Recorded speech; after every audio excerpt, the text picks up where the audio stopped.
Welcome to TAM Talks. Today we are speaking with 2022 council candidates to get to learn a little bit more about them and who they represent. In this episode, I am talking with Aubrey Nielsen, who is the collections manager at the Brownsville Historical Association. Welcome to the program, Aubrey. Hi, Alex. Thank you.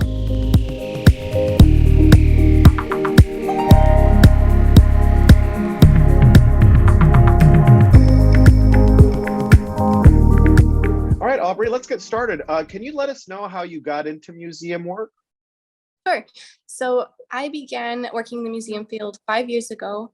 And what really spurred my idea to go into museum fields is growing up, I had always been around museums and history. I traveled with my family at a young age until I was 16, all across northern states, really being immersed into it. I think by heart, I'm an educator, but I didn't really want to go into the classroom setting. And I thought the best way to do that was to go into a museum. So I began with the Brownsville Historical Association 5 years ago, and I've been with one organization since.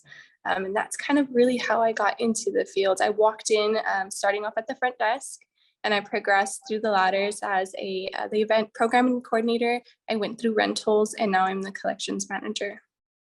Great, yeah, quite a vast experience moving around the association. Yes, I think I'll delve into all aspects of museums at one point or another. Great. So tell us a little bit about the Bronzeville Historical Association. What could, for those who haven't been there, what paint a picture? So the Brownsville Historical Association, this year we're celebrating our 75th anniversary. So we're really excited about that. We are the oldest historical organization in the Lower Rio Grande Valley. We are very different to most museums. We lie on an international border. One of our facilities sits about from the facility, you can see an international crossing. So it's a really unique experience. We have 7 different locations across the city that range from historic homes to what used to be merchant buildings, which I'm sitting into right now. We have a ranch house, we have a train depot, and a cemetery in itself that we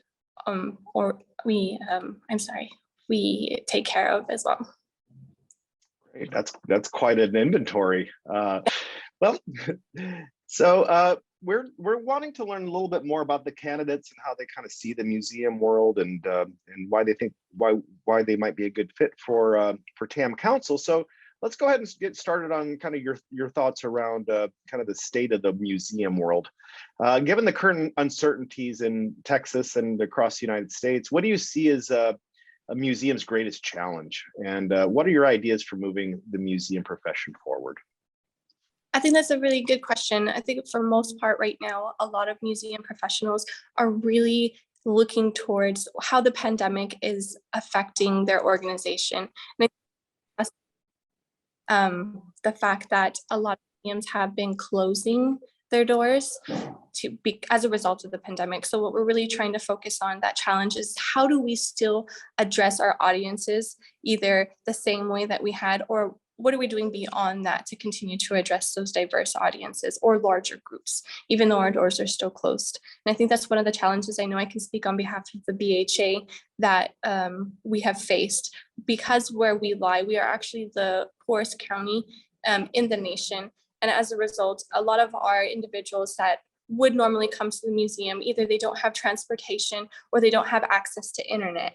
So that's one of the challenges we have faced. How do we address those individuals, being that they don't have the same accesses that they would normally in person, versus them using technology, which is, with the pandemic, have really transferred from that in-person experience over to the technological aspect. So that's a challenge I know that we have been trying to address, and we still continue to address today. Yeah, that digital divide is certainly a major challenge, especially as we look across Texas and kind of the disparity from region to region. So I'm glad that that's an important thing for you. In terms of a council, the qualities of council, what, in your opinion, what do you think are the qualities of a great board member?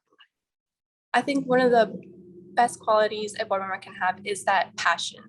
That the passion drives an individual, not just the knowledge, but really the love for the profession. I know that I can speak for myself when I say, when I come to work, it doesn't feel like a job. It feels that's something that I love to do. So I'm not going to say I don't like to get paid, but it's great. But I love to share with that. And I think as a board member, it's definitely that passion quality and the ability to want to share with those people that are around you and to continue to develop the profession. Museums aren't the same cabinets of curiosities, little shoe boxes under our bed anymore. We've really developed into these platforms where people can share their ideas, their thoughts, and have conversations that normally we wouldn't be able to have 40, 30 years ago. Those hard conversations to spur ideas and open our minds to what is out there.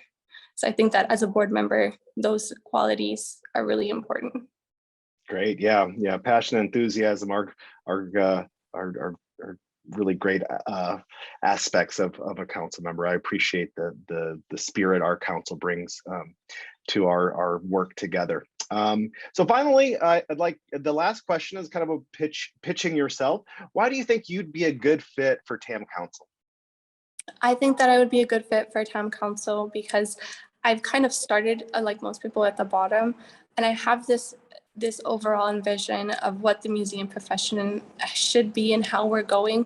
And I really love to share with those that are around me. And I think that TAM would be a great platform to continue that personal development, but also to share with everybody that is in TAM and those maybe that aren't a part of TAM to become part of TAM and to grow the profession in the state of Texas.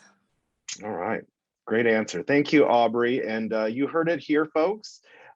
Make sure that you watch all of the videos. Our council voting goes through February 28th.